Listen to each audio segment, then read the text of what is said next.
Debate and diplomacy. What does it all mean?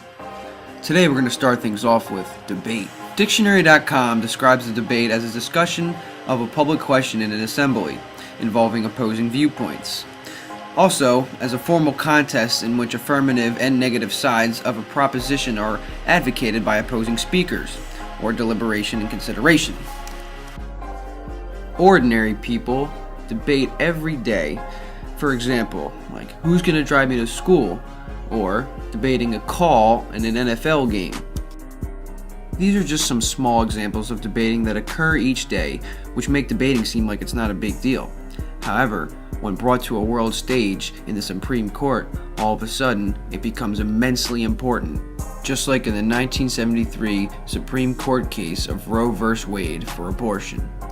Debating is a great technique, for it gives people the opportunity to argue their side, and whoever's more convincing will come out victorious. And now for diplomacy. The dictionary defines diplomacy as the art and practice of conducting negotiations between nations, with a skill in handling affairs without arousing hostility.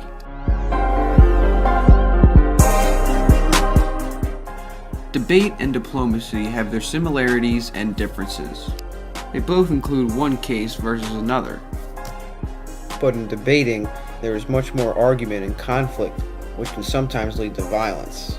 Whereas in diplomacy, there's a lot less arguing and a lot more teamwork, because it is an agreement.